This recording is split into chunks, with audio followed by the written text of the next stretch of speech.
In the dark, I can feel its breath on my neck. I've always been afraid of the dark, not just the ordinary fear that kids have, but a fear that runs deep in my bones. Ever since I was little, I couldn't stand sleeping without the light on. Maybe it started when I was 6. I woke up one night and saw a shape sitting at the foot of my bed, small, hunched, unmoving. When I turned on the light, there was nothing there. Since then, I always kept a little lamp on by my nightstand. That soft glow was my shield.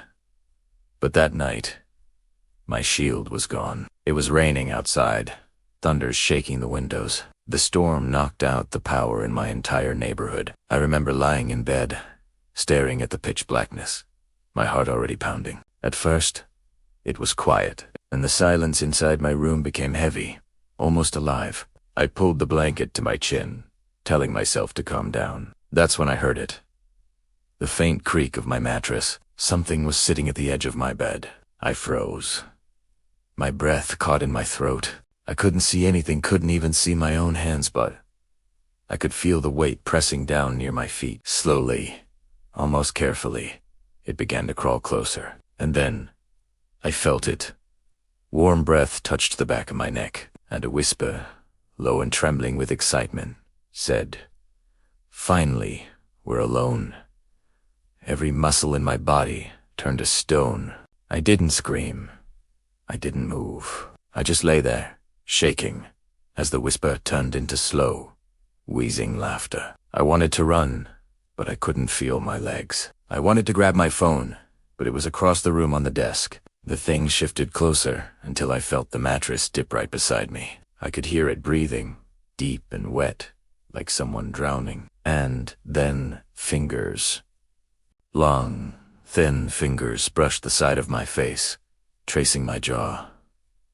I couldn't take it anymore. I leapt out of bed and stumbled toward the door, but the moment I touched the handle, it slammed shut on its own. I heard the sound of something crawling across the floor behind me, fast, unnatural, like bones scraping against wood. I backed up against the wall, my chest heaving, praying for the power to come back. And then, I saw it. In a flash of lightning through the window, the room lit up for just a second. That was all it took. It was crouched in the corner, its limbs too long, its head tilted unnaturally to one side. Its face wasn't a face at all. Hustagaping black hole where a mouth should be. When the lightning faded, I was blind again, but I could hear it standing up, step by step, closer and closer, until I felt its breath again. I whispered out loud, begging for the lights to come back, begging for anyone to save me, and then the power returned. The light flooded the room, but the corner where it stood was empty. The mattress was no longer indented. Everything was exactly where it had been, almost. On my nightstand, next to the lamp, was a single wet handprint.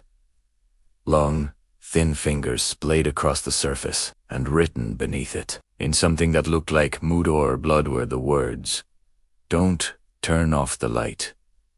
Since that night, I never sleep without the light on. But sometimes, when I wake up in the middle of the night, I can see it, standing just outside the circle of light, waiting, breathing, and every storm, every blackout, every flicker of electricity reminds me that one day, the light will go out again.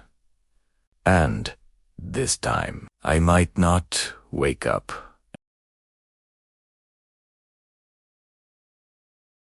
If this story gave you chills, don't forget to like this video, comment your thoughts below, and subscribe to the channel for more terrifying stories like this. And if you dare, share this video with someone who sleeps with the light off.